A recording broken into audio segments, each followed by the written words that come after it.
Cook and read with Janhavi या चॅनलमध्ये परत एकदा सगळ्यांचं खूप स्वागत। आज आपण बघणार आहोत नवीन पद्धतीने पोह्यांची रेसिपी, ज्याच्यामध्ये आपण कसुरी मेथी घालून हे पोहे करणार आहोत। ऐकायला कदाचित थोडं वेगळं वाटत असेल, परंतु कसुरी मेथी घालून पोहे अतिशय स्वादिष्ट लागतात आणि त्याला कडवटपणा मुळीच येत नाही। त्यामुळे अशा प्रकारचे पोहे जर तुम्ही ट्राय केले नसेल तर जरूर ट्राय करून बघा।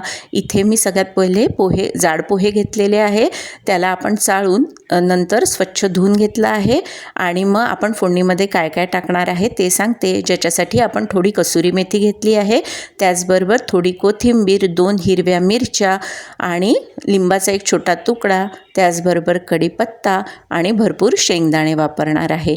मी या पोह्यांमध्ये टोमॅटोचा सुद्धा वापर करणार आहे, त्यामुळे 1 बटाटा, अर्धा टोमॅटो आणि 1 कांदा हे घेतलेलं आहे।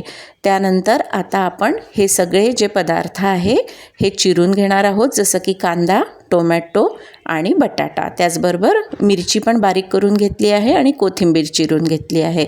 आता सर्वप्रथम आपण 3 ते 4 चमचे तेल घेतलेलं आहे, ज्याच्यामध्ये आपण आपले शेंगदाणे छान तळून घेणार आहोत। शेंगदाण्यांचा रंग बदलला असे तळून घेतले की मग आपण बटाटासुद्धा तळून घेणार आहोत।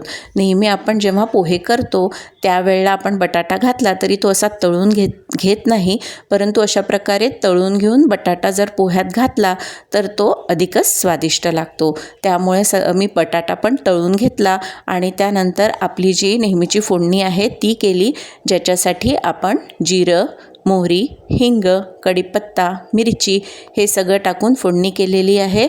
त्यानंतर त्याच्यामध्ये मिरची घालून, कांदा घालून त्याला छान परतून घेतला आहे। थोडा कांदा परतला की आपण त्याच्यामध्ये टोमॅटो घालून घेणार आहे। टोमॅटोला सुद्धा 1-2 मिनटं परतून घेतलेलं आहे आणि मग त्याच्यामध्ये तिखट, हळद, धनेजिरे पूड आणि त्याचबरोबर मीठ घालून त्याला आपण छान परतलं आहे। त्याला पण थोडंसं परतलं की मग आपण त्याच्यामध्ये जे तळलेले शेंगदाणे होते आणि तळलेले बटाटे होते ते घालून घेतले आणि या मिश्रणाबरोबर ते व्यवस्थित मिक्स केलं आणि मग घालून घेतली कसुरी मेथी। कसुरी मेथी घातल्यानंतर 1 मिनिट परतल्यानंतर आपण याच्यामध्ये घालून घेणार आहोत आपले भिजवलेले पोहे। पोह्यांना सगळा मसाला छान लागेल असे त्याला मिक्स करून घेतला आपण आणि मग त्याच्यानंतर त्याच्यावर आपण कोथिंबीर घालून घेतली आहे आणि सगळ्यात शेवटी आपण लिंबू पिळून घेतला आहे आणि मग आपण त्याला 1 वाफ देणार आहोत आणि शेवटी थोडी साखरसुद्धा घातलेली आहे, ती ऑप्शनल आहे परंतु ती छान लागते। आणि मग त्याला आपण वाफ देऊन घेतली। 1 वाफ दिल्यानंतर आपले अतिशय स्वादिष्ट पोहे तयार होतात। तुम्ही दिसायलासुद्धा बघू शकता हे किती छान दिसतात आहेत।